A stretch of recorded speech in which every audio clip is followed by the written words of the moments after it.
본래 힘이 있다는 것은 그 힘을 가지고 우리 자신의 욕구만을 충족시키며 사는 것이 아니고 사람들을 도와주고 또 공평하게 진리의 기준을 따라서 행하라고 하나님이 그 힘을 지식과 건강과 물질을 비롯한 가지가지의 자원들을 우리에게 주셨습니다.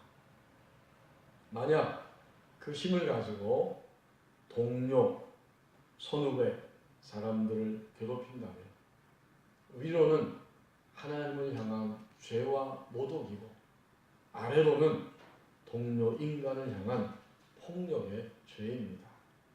최근에 우리 한국 사회 주변에서 공개적으로 드러나고 있는 그 힘의 잘못된 사용, 그것은 숨겨져 있었던 권력자들의 그 민낯을 그대로 보여주는 그런 사건들입니다.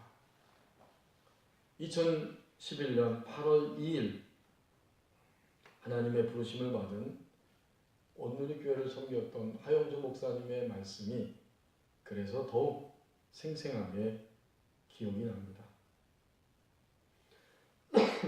감옥에는 누가 가 있는가? 들킨 죄인들이 감옥에 들어가 있고 바깥에는 누가 돌아다니고 있는가? 아직은 들키지 않은 죄인들이 돌아다니고 있다. 이런 말을 기억합니다. 하나님을 믿는다는 것은 죄를 용서받은 것이고 죄를 용서받은 죄인들은 이제 점점 죄를 멀리하고 그것을 거뜬히 이기면서 사는 사람이 되는 것입니다.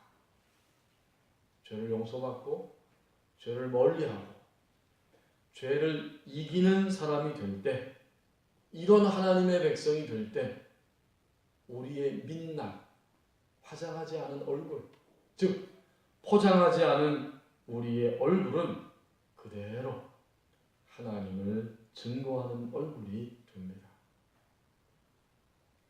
오늘 본문 1절, 2절 말씀을 보십시오. 하나님을 보여주는 얼굴이 필요합니다. 1절에 보면 하나님의 모습을 그 시대 가운데서 보여주고 있는 유일한 한 사람이 필요했는데 그가 바로 에스겔 선지자입니다. 하나님의 백성들이 바벨론에 사로잡혀 갔을 때 그들의 죄악을 깨닫고 또 포로 생활 속에서 그들의 절망을 일깨우면서 하나님이 주시는 미래를 향해 전진할 수 있도록 그렇게 하나님은 에스겔 선지자를 사용하셨습니다. 그러므로 1절에서 여호와의 말씀이 또 내게 임하여 이르시되, 한두 번이 아니에요. 또 내게 임하였다. 하나님을 보여주는 그 시대에 한 사람이 있다면 바로 그가 에스겔 선지자였습니다. 하나님은 하나님의 백성 유다를 심판하시고 또 구원하십니다. 마찬가지로 그 시대에 하나님의 백성 유다 외에 수많은 이방 나라의 사람들, 오늘 본문에 보면 암몬 사람들을 또한 심판하십니다. 그러나 궁극적으로 그들도 구원하시고자 하는 것이 바로 하나님의 마음입니다. 이제 2절 말씀에서 하나님은 에스겔 선지자를 통해서 암몬 족속에게 심판을 말씀하시는데 그 말씀하시는 모습이 우리에게 참으로 아주 생생하게 느껴집니다. 2절에 보면 인자야, 에스겔 선지자를 말하는 거죠. 내 얼굴을 암몬 족속에게 돌리고 그들에게 예언하라. 아니, 그냥 예언하라 이렇게 말할 수도 있잖아요. 그런데 너의 얼굴을 그들에게 돌리고 내 얼굴을 암몬 족속 쪽으로 향하게 돌려라. 그리고 그 얼굴을 암몬 족속을 바라보면서 예언하라. 아주 구체적인 행동입니다. 암몬 족속들은 에스겔 선지자가 얼굴을 자신들을 향해서 돌리면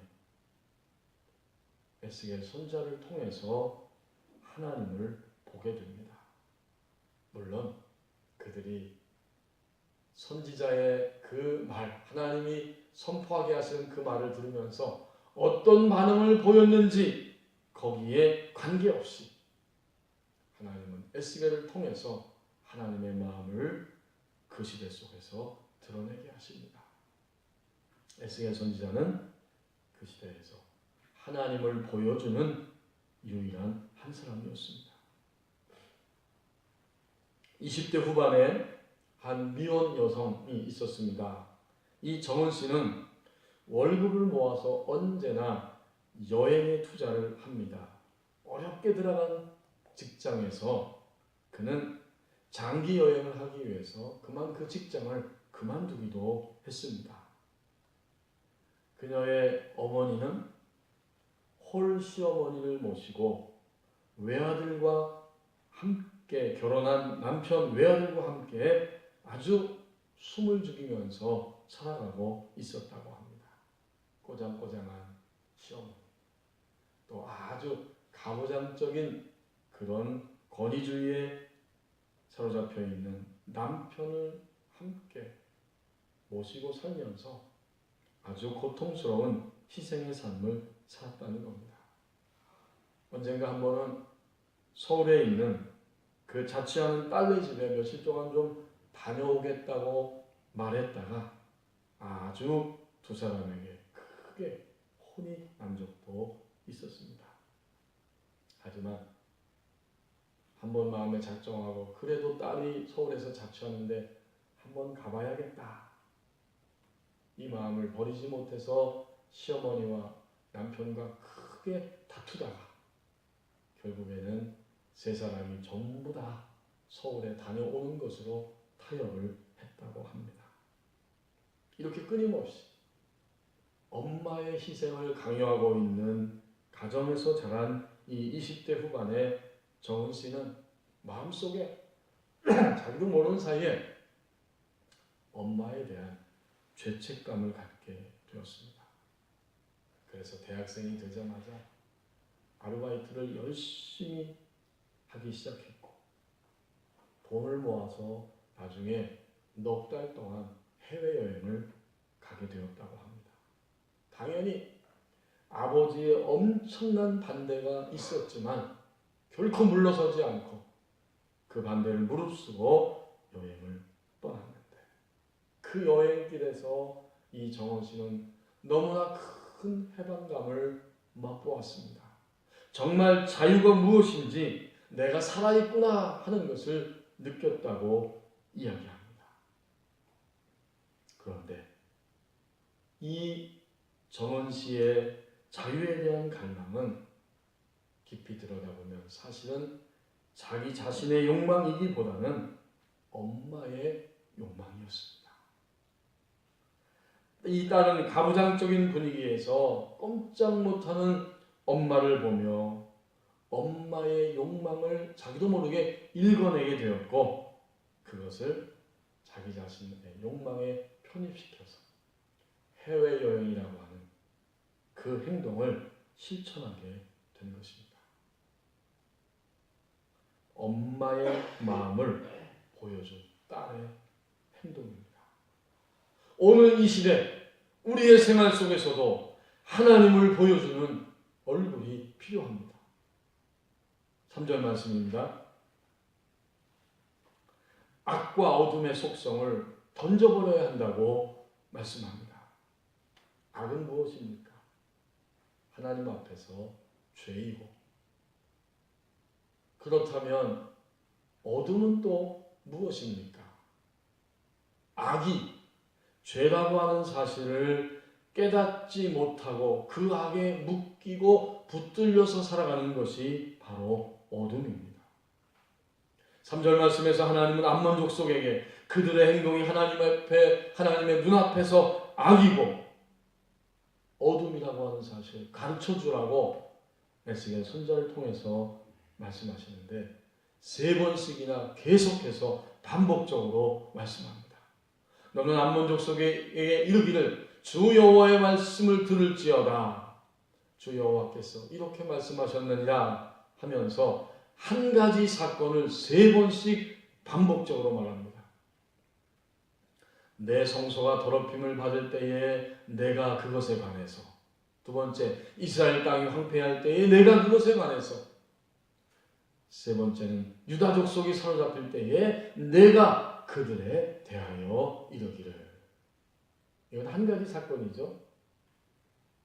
유대 하나님 백성들이 바벨론에 의해서 침략을 받으면서 예루살렘 성전이 그 기물들이 파괴되고 성소가 더럽힘을 당하게 됩니다. 이제 또 침략을 당하면서 이스라엘 땅은 점점 황폐해지기 시작하고 마침내 3번째 침략을 받으면서 이 하나님의 백성 유다는 바벨론 땅으로 사로잡혀가고 맙니다. 자, 이러한 일들이 일어났을 때에 암몬 족속, 하나님의 백성 외에 그 주변에 있던 이 암몬이라고 하는 나라 족속은 어떻게 행동했는가, 어떤 반응을 보였는가. 3절 끝부분에 나와 있죠. 그런 일들이 벌어졌을 때에 아하 좋다 하였더라. 아하는 감탄사죠. 탄성을 지르는 감탄사가 아하입니다. 이 감탄사는 꾸며서 나오는 것이 아니라 속에서 있던 것이 그대로 터져 나오는 것이 바로 감탄사인데, 다른 사람들이 안 되었을 때, 우리나라 외에 다른 나라가 안 되고 망하게 되었을 때에, 비참하게 무너지고 파괴되었을 때에 기쁨의 탄성을 지르면서 아하 좋다 하였도다. 이방 나라 암몬 족속의 이 모습을 바라보면서 우리는 악의 근원, 악의 뿌리가 무엇인지를 분명히 생각하게 됩니다. 결국 악은 평화를 추구하지 않는 상태가 악입니다. 자신과의 관계에 있어서 평화를 추구하지 아니하고 파괴적일 때 악입니다. 하나님의 형상으로 창조되고 하나님의 백성이 된 우리들이 우리 자신에게 대하여 평화를 추구하지 않는 모습이 있습니다. 어떤 것입니까? 한 주간 동안 살면서 혹시 자기 자신에 대해서 나는 왜 이렇게 어리석은가? 나는 왜 이렇게 못났는가? 나는 이렇게 할 줄 아는 것이 없는가? 라고 스스로 말한 적이 있고 생각한 적이 있습니까? 그것은 하나님 앞에서 자기 자신에 대해서, 하나님 형상을 가진 우리 자신에 대해서 평화를 추구하지 않는 바로 그런 어둠의 말과 행동입니다. 그때 우리는 불안하고 초조하고 또 절망하고 분노할 수 있습니다. 뼈저린 후회의 마음이 우리 내면 안에 들어오게 됩니다. 이런 어둠의 그림자가 우리 안에 들어옵니다. 반면에 자신을 과대평가해서 다른 사람들과 비교하면서 우월의식에 빠지는 수도 있습니다. 비교의식에 사로잡혀서 자꾸 남과 비교해서 자기를 위에 있다고 생각하게 되면 역시 내면의 평화가 깨져버리고 맙니다. 끊임없는 경쟁의식에 붙들리기 때문입니다. 각종 가지가지의 중독에 시달리게 하고 중독에 빠져 있고 자신의 생명을 스스로 헤아려고 하는 이 자살, 이 중독과 자살, 이것이 왜 악입니까?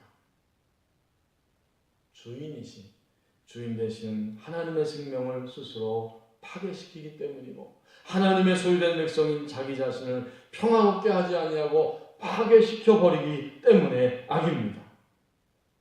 자신과의 평화를 추구하지 않을 때 바로 이 악의 모습이 드러나게 됩니다. 두 번째는 이웃과의 관계에서 평화를 만들어가지 않을 때에 그것이 바로 악입니다.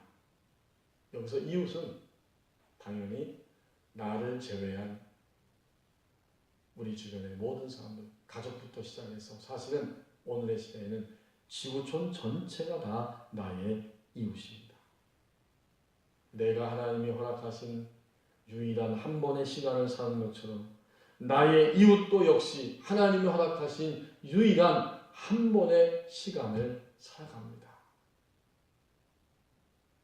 그러므로 이웃이 안 되기를 바라고 암몬 족속처럼 이웃이 망하고 비참해질 때 그것을 아하 좋다 하면서 긍휼히 여기지 않는 바로 그 모습이 죄요 악의 근원입니다.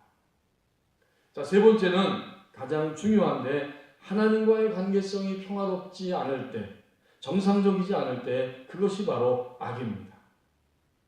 하나님과의 정기적인 만남이 없고 하나님과 무시로 성령 안에서 교통하는 생활이 없을 때 그때 우리의 마음의 평화는 다 사라지고 맙니다. 사실은 하나님과의 관계성이 평화로울 때 자신과의 관계성과 이웃과의 관계성도 평화롭게 될 수 있습니다. 그러므로 3절에 나오는 이 암몬 족속의 행동은 어디에서 나오는 것인가? 그것은 단 한 가지였습니다.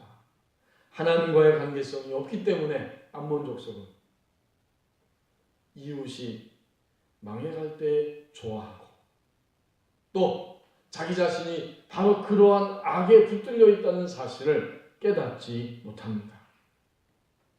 그리고 깨닫지 못하면 그 상태가 바로 또한 어둠입니다. 이제 그 어둠의 암몬 족속이 있는데 계속해서 그 상태에 거하려고 하고 그 상태를 즐기고 있고 거기에 쉽게 익숙하게 넘어가 버릴 때 이것이 바로 속성입니다. 자, 그러니까 여러분 이 3절 한 말씀은 아주 중요한 개념을 우리에게 연속적으로 보여주는 겁니다. 평화를 추구하지 않는 것이 악이고 그렇게 평화를 추구하지 않고 악에 붙들려 살아간다는 사실을 깨닫지 못하는 것이 어두움이고 그런 어둠의 상태를 즐기고 거기에 쉽게 넘어가고 계속해서 그런 자리에 머물러 있을 때 그것이 바로 그 사람의 성질, 속성이 되고 맙니다.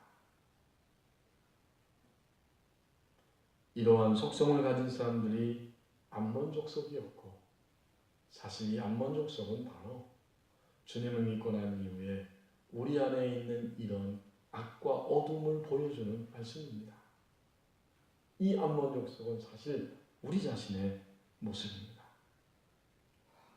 제가 새벽 기도 나올 때 알람을 맞춰 놓습니다. 핸폰으로. 그리고 알람이 울리면 일어나서 옷을 입고 나왔는데 불을 켜지 않습니다.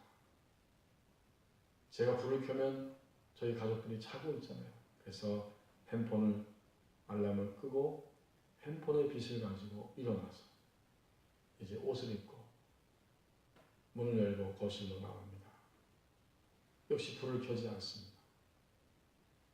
그런데 문을 열고 거실에서 이제 바깥으로 나오기 위해서 안에 그 중문이 있잖아요. 그것을 열기까지는 컴컴합니다. 하지만 핸드폰을 살짝 이렇게 켜놓기만 해도 빛이 보이기 때문에 무사히 중문을 열고 센서 등이 켜지고 이제 다시 바깥으로 나올 수가 있습니다. 여러분 빛이 없으면 불편하고 행동에 제약을 받습니다. 암몬 족속과 같은 그 어두움, 바로 그러한 속성, 이것은 하나님의 빛을 받을 때에 평화를 추구하지 않는 그 악과 어둠에서 빠져나올 수가 있습니다. 악과 어둠의 속성을 던져버려야 한다고 말씀합니다. 이제 마지막 세 번째 부분입니다. 4절에서 7절 말씀. 오늘은 하나님의 손길로 새롭게 만들어지는 날이라고 말씀합니다. 이렇게 암몬 족속이 악과 어둠의 속성에 붙들려 있을 때 하나님이 어떻게 하시겠다고 말씀하시는가? 4절에서 7절이 바로 그런 말씀이에요. 그러므로 4절에 내가 너를 암몬 족속 너를 동방 사람에게 기업으로 넘겨줄 것이다. 다른 것이 아니라 하나님의 손길이 그렇게 암몬 족속을 만들어 가시겠다는 겁니다. 우리에게 다가오는 모든 상황과 환경은 우연이 되는 것이 아니라 하나님의 인도와 허락하심과 하나님의 깊은 사랑의 지혜에서 나오는 그러한 일들입니다. 그것이 우리에게 다가오고 찾아오고 있습니다. 이제 하나님 어떻게 하시는가? 4절에서 5절 말씀에 보면 암몬 족속의 터전을 빼앗아 가신다고 말씀합니다. 내가 너를 동방 사람 사막의 유목 민족에게 기업으로 넘겨줄 것이다. 그들이 내 가운데 진을 치고 거처를 베풀고 내 열매를 먹고 내 젖을 마실 것이다. 터전이 다 빼앗기는 거죠.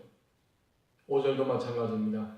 내가 랍바를 암몬 족속의 수도 랍바를 낙타와 양떼가 눕는 그런 황량한 들판처럼 만들어 버릴 것이다.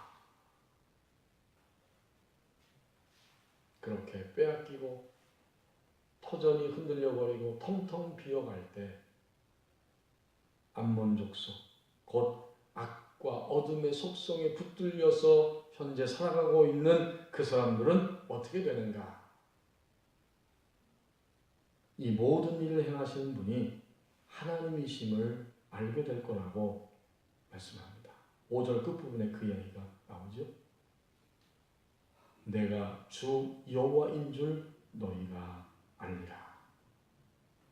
아직은 자발적으로 하나님을 찾고 하나님께 순종하고 하나님을 위해 헌신하는 자리까지 그들은 올 수는 없습니다. 다만 자기 마음대로 되지 않는다는 사실을 실감하면서 주춤거리고 두려워하는 마음으로 그렇게 있는 상태가 되고 맙니다. 누군가가 이것을 주관하고 있다는 것을 어렴풋하게 의식하기 시작하는 정도입니다.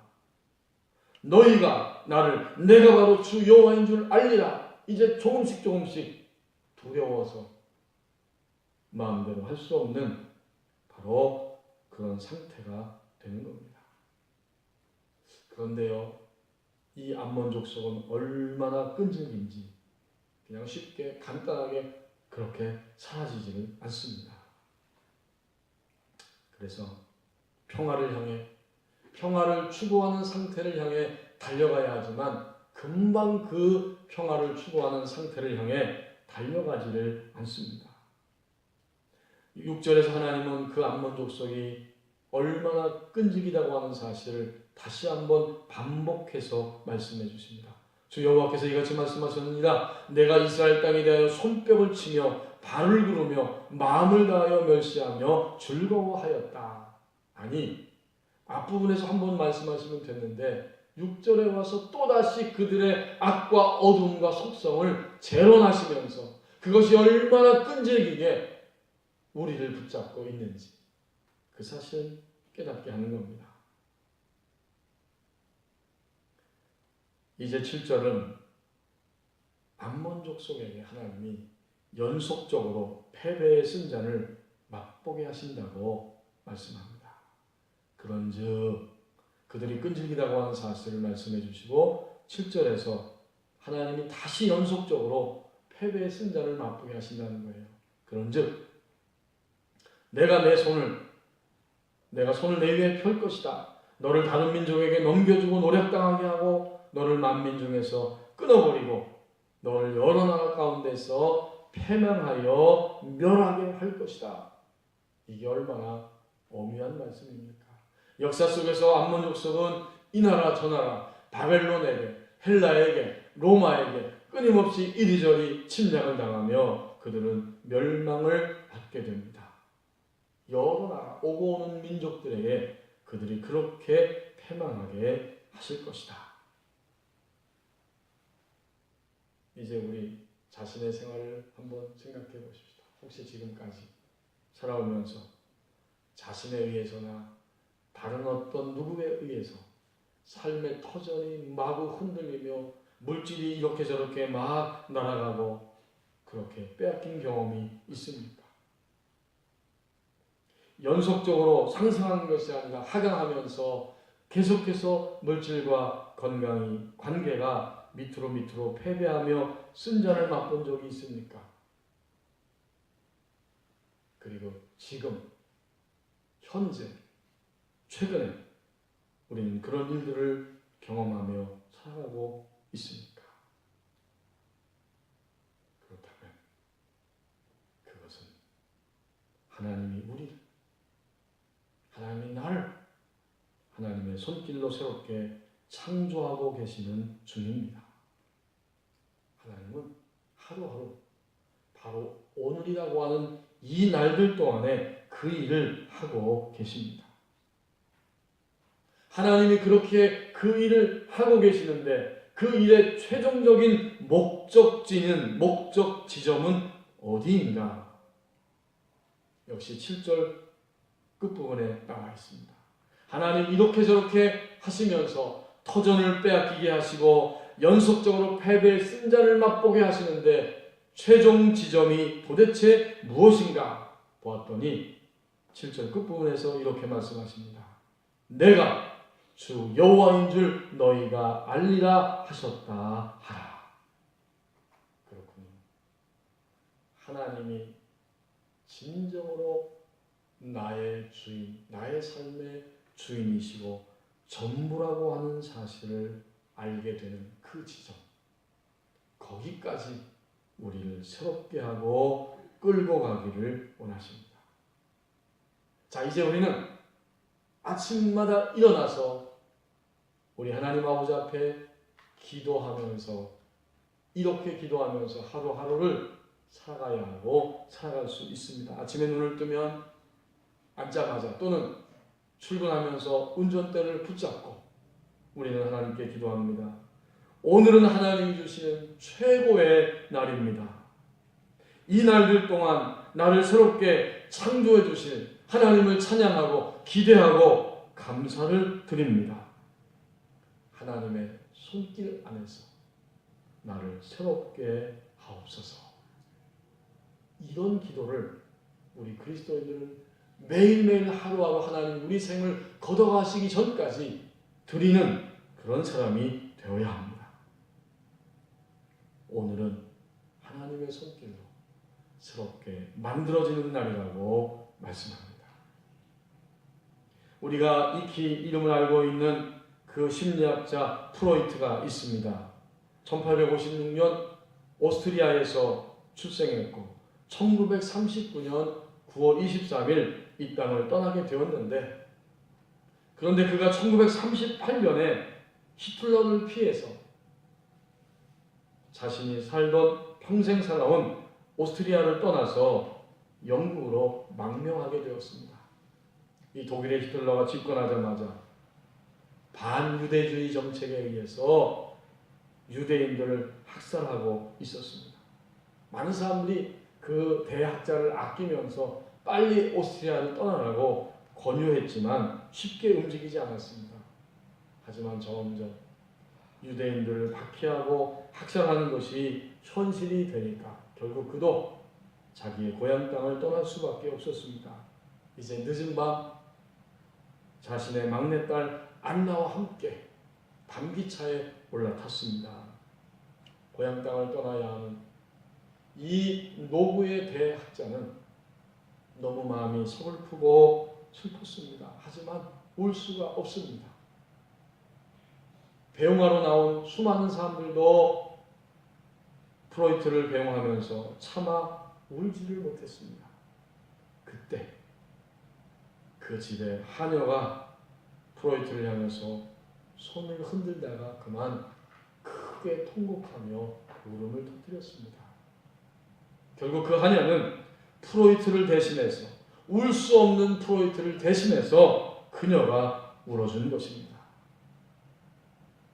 암먼족속, 악과 어둠에 종종 붙들려 있는 우리들, 암몬 족속과 같은 우리들을 하나님은 새롭게 하소서. 이 시대 속에서 하나님을 대신하고 하나님을 보여주는 인생이 되게 하십니다. 이제 우리 함께 말씀을 기억하면서 찬송가 436장 1절 마지막 절 부르고 기도하겠습니다.